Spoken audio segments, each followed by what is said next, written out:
अस्सलाम वालेकुम। आज का हमारा टॉपिक है मिड ब्रेन। ये हमारे सेंट्रल नर्वस सिस्टम की जनरल ओवरव्यू का दूसरा टॉपिक है। तो चलिए स्टार्ट करते हैं। Mid brain it is present under cerebral hemisphere. ये अगर हमारे सेरेब्रल हेमिस्फीयर है ये, तो ये इसके नीचे पड़ा होता है, मतलब ये मिड ब्रेन का पार्ट है। और ये इसके नीचे फिर हैंड ब्रेन होता है। तो जो फोर ब्रेन है और हैंड ब्रेन, इसके दरमियान मिड ब्रेन आता है। ये देखिए, ये है सेरेब्रल हेमिस्फीयर, मतलब fore brain complete. Fore brain में ये सेरेब्रल हेमिस्फीयर एक ये हो गया, एक ये लिम्बिक सिस्टम, ये भी लिम्बिक सिस्टम, और इसके अंदर ये तेलेमाई, ये एक तेलेमस हो गया, ये दूसरा। और इसके नीचे फिर मिड ब्रेन, और उसके नीचे फिर हैंड ब्रेन जो हमारा होता है वही होता है। मिड ब्रेन क्या करता है? It connect fore brain with hind brain.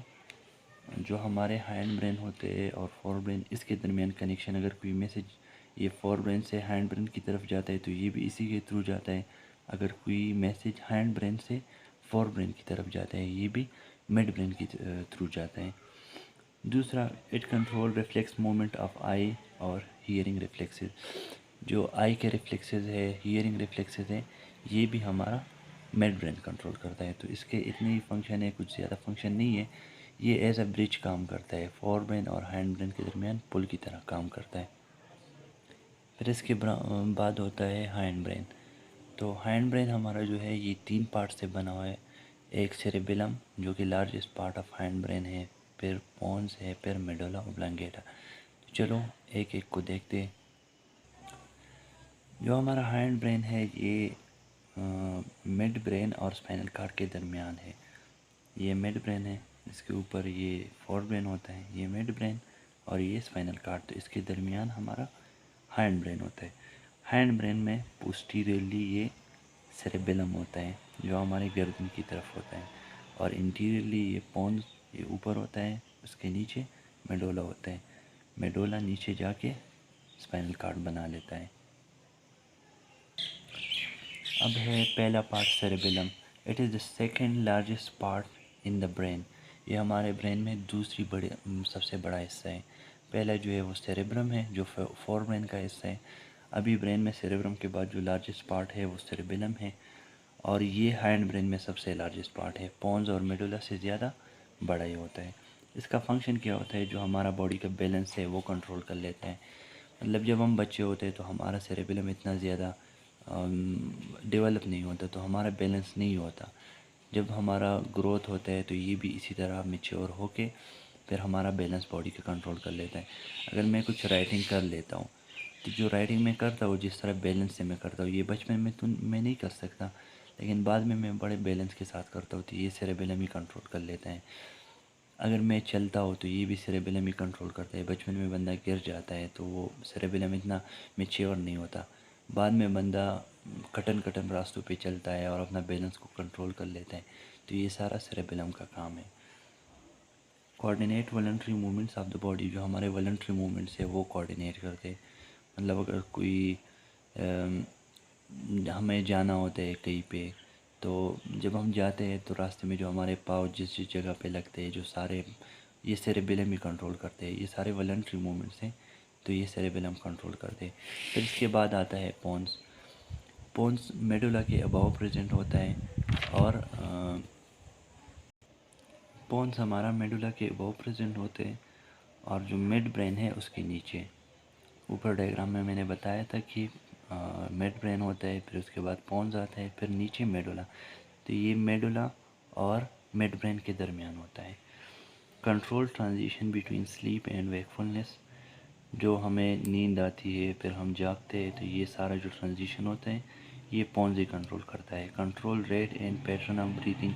जो हमारे ब्रीथिंग का रेट है, मतलब पर मिनट हम कितना ब्रीथ करते हैं, ये हो गया रेट ऑफ ब्रीथिंग, ये कंट्रोल करता है। नॉर्मली जो हमारा रेट ऑफ ब्रीथिंग है वो है 16 to 20। बच्चों में ये ज़्यादा होता है। तो हमारा जो रेट ऑफ ब्रीथिंग है वो कंट्रोल करता है। Pattern of breathing. Pattern of breathing में हमारा ये होता है कि हम डीप ब्रीथिंग करते हैं, शैलो ब्रीथिंग करते हैं, जो नॉर्मल होता है वो ब्रीथिंग करते हैं। तो ये हमारा सारा जो पैटर्न है वो भी पोन्स ही कंट्रोल कर लेता है। जो थर्ड पार्ट है हमारे पास वो है मेडुला ऑब्लांगेटा। ये ब्रेन के सबसे पोस्टीरियर पार्ट है बिलो इसके स्पाइनल कार्ड, इसके नीचे स्पाइनल कार्ड होता है और अबाव इसके पॉन्स होते हैं। ये देखो डायग्राम को, ये मिड ब्रेन, ये ऊपर पॉन्स, फिर मेडुला आता है और इसके नीचे स्पाइनल कार्ड। तो ये पॉन्स और स्पाइनल कार्ड के दरमियानी होता है।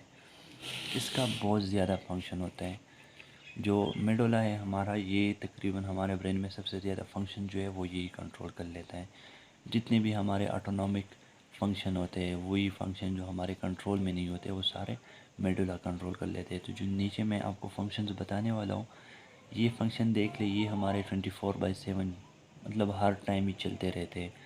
तो अगर हम ये बता दें कि हमारा पूरा ब्रेन में जो पार्ट है जो बिल्कुल सोता नहीं है, हर टाइम फंक्शन करता है, वो होगा मेडुला ऑब्लांगेटा। जो बाकी पार्ट्स हैं वो जब हम सोते हैं तो वो भी थोड़ा आराम कर लेते हैं। मतलब फोर ब्रेन है, जब हम सो जाते हैं तो हम तो थिंकिंग नहीं करते, हम डिसीजन तो नहीं बनाते, हम कुछ ऐसे काम नहीं करते जो फोर ब्रेन के साथ रिलेटेड हो। लेकिन जो हमारा मेडुला ऑब्लांगेटा है वो हर टाइम एक्टिव ही रहते हैं, क्योंकि उसको ये सारे काम करने होते हैं। अगर वो एक्टिव नहीं रहा तो ये सारे काम नहीं होंगे और मतलब बंदा मर भी सकता है। सबसे पहले जो फंक्शन है वो है ब्रीथिंग। मतलब जो हमारा ब्रीथिंग होता है ये नींद में भी हम करते हैं, तो ये भी यही कंट्रोल करता है। और ये ऑटोनॉमिक फंक्शन है, क्योंकि हमारे विल में नहीं है। हम नहीं चाह सकते कि हम ब्रीथिंग कब करें कब नहीं करें, ये हमारे विल में नहीं है। ब्रीथिंग हमने करनी ही करनी है। हार्ट रेट हमारा ये मेडुला ऑब्लांगेटा कंट्रोल करता है। सर्कुलेशन ऑफ ब्लड भी कंट्रोल करता है। ब्लड प्रेशर, स्वेलिंग, जब हम सलेवा को स्वेलो करते हैं तो जब नीचे जाती है स्टमक की तरफ, तो ये भी, या कोई भी चीज़ हो हम लुकमा लेते हैं वो स्वेलो करते हैं, ये सारा कुछ ये भी मेडुला ऑब्लांगेटा कंट्रोल करता है। वोमिटिंग ये हमारे विल में नहीं है, ये भी कंट्रोल करता है। फिर एक चीज़ आता है ब्रेन स्टेम, उसको कहते हैं। ब्रेन स्टेम क्या होता है?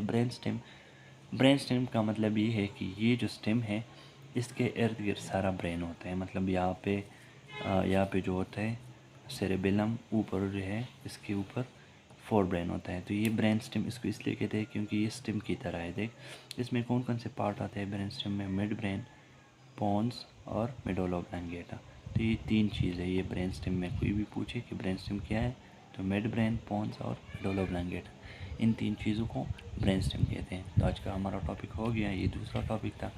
हम तीसरे टॉपिक पे जाएंगे इंशाल्लाह स्पाइनल कार्ड के थ्रू। स्पाइनल कार्ड हम पढ़ेंगे नेक्स्ट टॉपिक में। Thank you for watching, stay tuned for the next video.